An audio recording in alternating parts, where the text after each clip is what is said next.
And welcome everyone to this edition of Crimson Live. Welcome back to the Crimson Tide Sports Network. This is Roger Hoover. Great to be with you. And Crimson Live, always presented by Alabama One Credit Union. They've been voted Tuscaloosa's best credit union and best mortgage lender. Alabama One offers low-rate auto, mortgage, and business loans, plus protection for it all with Alabama One Insurance. You can visit any of their 9 local branches, plus you can check them out online at alabama1.org. Alabama One, a proud supporter of Crimson Tide Athletics. Alabama fans were certainly fired up over the weekend to watch the PGA Tour, watch the 3M Open, because the winner of the 3M Open at TPC Twin Lakes this weekend, it was Michael Thompson, an Alabama alum, the 2008 SEC Golfer of the Year. He joins us now over the telephone. Michael, congratulations. Roll Tide. How's everything going? Roll Tide, Roger. Thanks for having me on. Everything's going great. Certainly a great win for you on Sunday. Just what was your mindset heading into that final round? You know, Saturday was a big day for me because it was the first time I had been tied for the lead going into the weekend, and definitely had some nerves because I just hadn't been there in a while, and so I was interested and eager to see how I would play and how I would respond, and so I had nerves all day Saturday, and I feel like when I got done, I played really, really solid for how I felt. Standing over the ball, and I actually got a nice calm that came over me Saturday evening because I told myself that this was the most nervous that I was ever going to get, and I still shot 3 under. And so teeing it up on Sunday, I knew I was going to be nervous at times, but I told myself, I literally told myself, you got this, Michael. You can do this. And I felt very confident in my abilities and my game and where I was at and how I was seeing shots and seeing putts. And, I couldn't have written it up any better for that finish. It just, everything worked out exactly how I would have dreamed. Yeah, and over the entire tournament, I mean, you only made 3 bogeys, 72 holes, so you were making a lot of birdies, a lot of pars. Just what was kind of leading into the solid golf you were playing? You know, I've been doing a lot of work with my coach Justin Parsons on my swing, and finally, kind of this summer, I've really gotten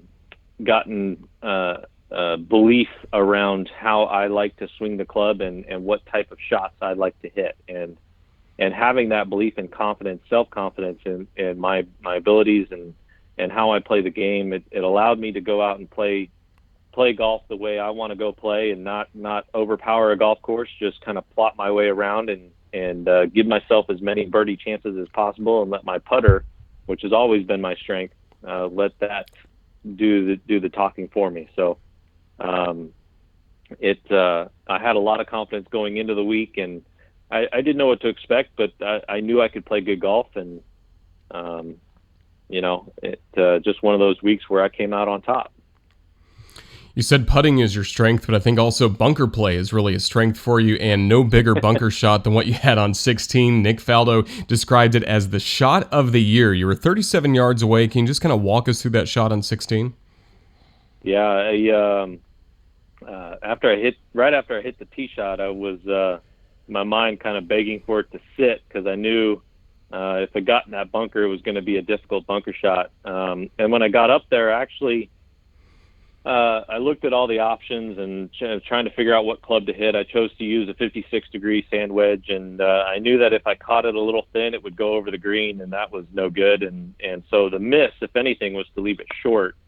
But I told myself all I had to do was get it over the ridge right in the middle of the green, and it would release down to the hole and have, 10, 15 feet for birdie, and I thought that would be an unbelievable golf shot. And I think having that perspective in that all I had to do was get it to the middle of the green, and it gave me the freedom to make a confident swing. And because of that freedom, I made a great swing at the ball, caught it just perfectly, and nuzzled right up there to 2 feet and for an easy birdie. So, I really wasn't as nervous as I think the shot kind of made it out to be, and kind of required essentially. So I thought I handled the situation really well and obviously pulled it off. So an awesome moment, and one that I will replay in my mind forever.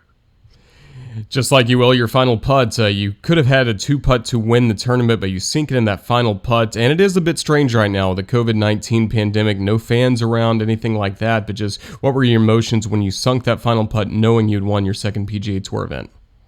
Man, I wanted to do what Hale Irwin did at the U.S. Open and run around and give everybody high fives. It just, when you have a big moment like that, you accomplish something great. You want to celebrate it with people. You want to bring people in to feel what you're feeling. And, it's a bit weird not being able to have contact with anybody or give people hugs and, give the guys that I was playing with handshakes and whatnot. So that was a bit weird, but, to see that putt go in, I knew I had a really good chance. I couldn't have asked for a better look to make a putt to win a tournament. A little uphill right to left, and I was really trying to get it to stop 1 inch short of the hole, and unfortunately I gave it just enough for it to go in. And man, it was that's what dreams are made of right there.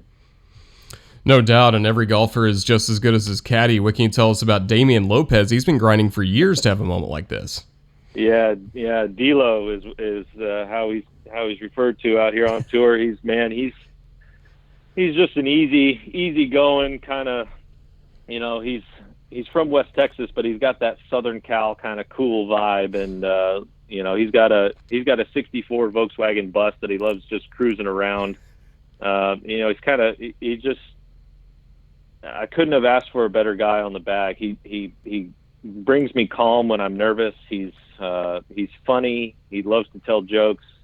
We both have a love for classic cars, so we often talking about the different shows on TV, and but for him to get his first win in that fashion, I mean, he was 10 times more excited than I was after the end of the round. He wanted a high five and chest bump and fist bump everybody, and man, what a great dude. I mean, he's loved by everybody out here. He's part of the Caddy Network and on the board for the Caddy Association, and just loves his job, loves being in the moment, loves being in contention, and I couldn't be happier for him. Certainly a great moment, and for you it has been a long journey. As we'll take a step back for just a moment, a lot of people may not realize you started your collegiate golf career not at Alabama, but you started at Tulane. Hurricane Katrina comes along, you're looking for a new home. What stood out to you about the University of Alabama at the time you made that switch? What was a difficult part of your life, I imagine, seeing your golfing dreams at Tulane come to an end so quickly? Yeah, it's funny, I played in while I was at Tulane my freshman year. We played in Alabama's home tournament at Old Colony, and I can remember leaving the tournament. And I don't think we did anything special, and I remember leaving the tournament in the van and telling all the guys on the team at Tulane, I said, "There's no way in hell I would ever go to Alabama." And sure enough, three years later, I called Coach Sewell after my visit and said, "Coach, I would really like to play for you." And his response was, "Really?" And it was the best move I could have made. I loved the athletic department and the academic support that they had for athletes that I experienced in my visit. I thought the guys on the team were good enough to compete at the highest level, and I felt like I could be a great addition to the team and kind of complete the fivesome. And I just thought I could get better at Alabama. I loved my 2 years there. I wish I had 4. It just was so fun going to football games and basketball games and baseball games. And competing with the guys on that team, Joseph Sikora, and Gator Todd, and Matt Hughes, Stuart Witt, Matthew Swan. We just Philip Weaver. We just had an unbelievable chemistry with the team, and really the best years of my life. That's what they say in college. It's the 4 best years of your life, and I'm so blessed to have spent 2 at Alabama. And then after you leave Alabama, you just year after year, you see more Alabama guys heading into the PGA Tour. You got to be really proud of the legacy that Coach Sewell is really leaving now, and leaving his mark, and a crimson mark really, on the PGA Tour every time you're in a locker room there. Absolutely. It's been so awesome to see more and more young guys get out on tour, and I think the next one to come out is going to be Davis Riley, and he's playing great on the Korn Ferry right now, and it's nice to have that camaraderie out here, that we see each other, passing by on the putting green, and we give each other a roll tide, or coming off the driving range, and we'll go grab dinners together. Well, maybe not right now during this whole COVID thing, but typically normally go grab some food and tell stories and talk about football, and it's just great to see Coach Sewell and the work that he's put in his recruiting, and the way he coaches these young guys to be the best players in the world. It's awesome to see. And then for you, you leave Alabama, you start playing professional golf, runner-up at the 2012 U.S. Open, you win the 2013 Honda Classic. But from those early successes, what has your journey been like to where you are now, having won this past weekend?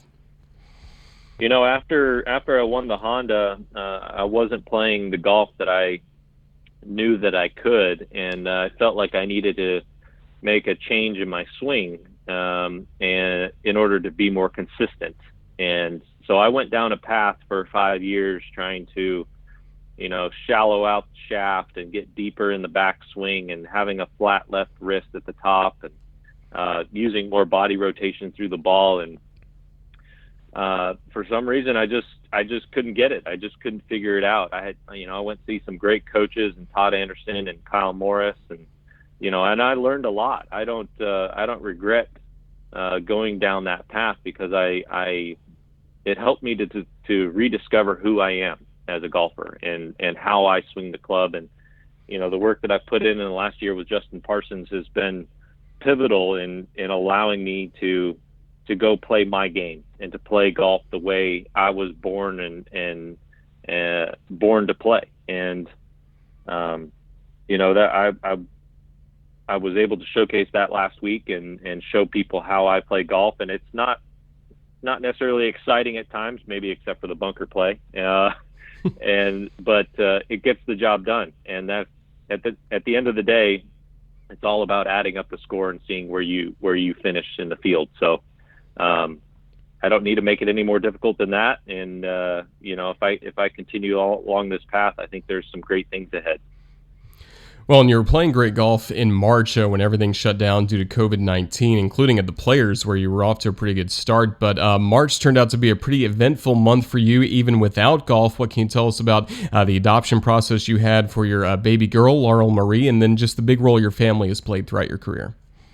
Yeah, we actually knew we were matched with Laurel's birth mom about a month prior to that. So we were kind of always on the on the ready to travel to Kansas, because she could have been born at any time.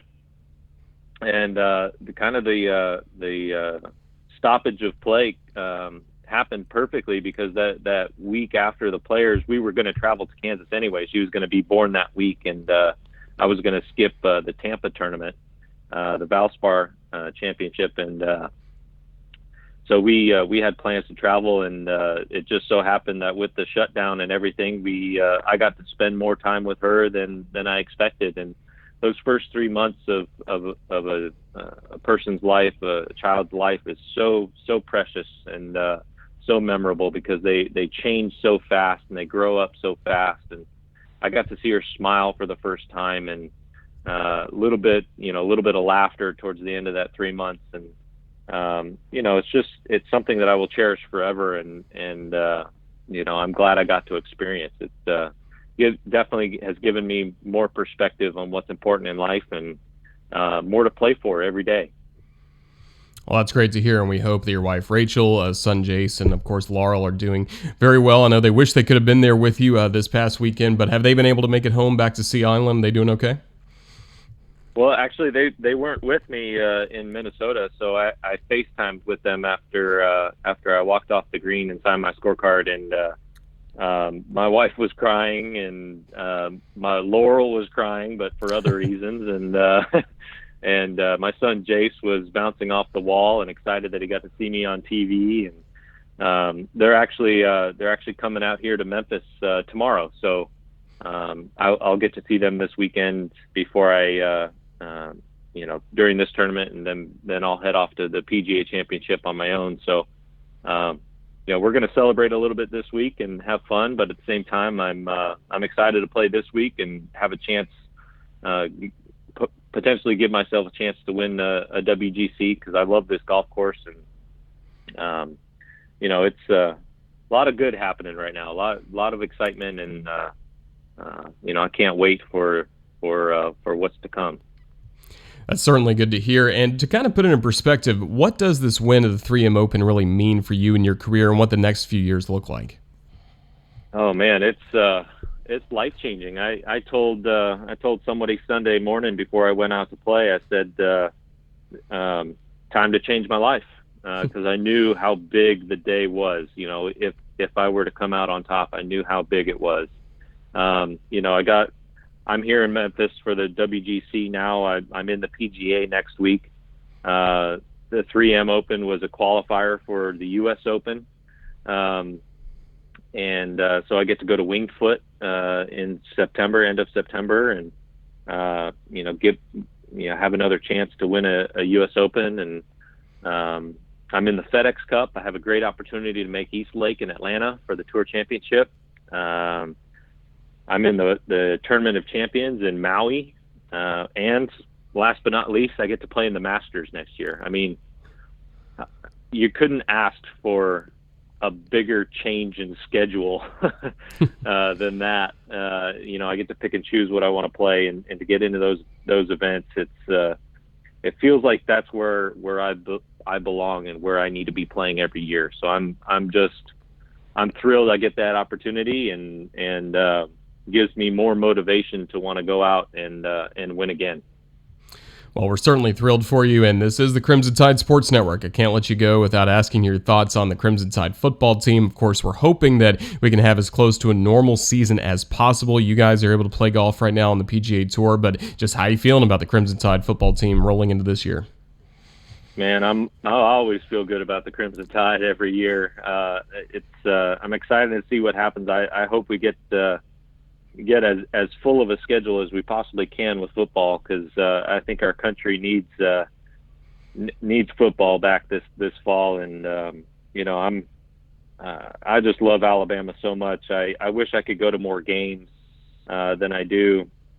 I actually got to talk to Nick Saban yesterday. He called me to congratulate me on the win, so it was nice to reconnect with him and hear his support and his love for the game of golf. And I know he's obviously doing great things, and he has his whole career, and I think every year as Alabama fans we're always excited to see what happens. So to that, roll Tide, and I wish Nick Saban and the team all the best.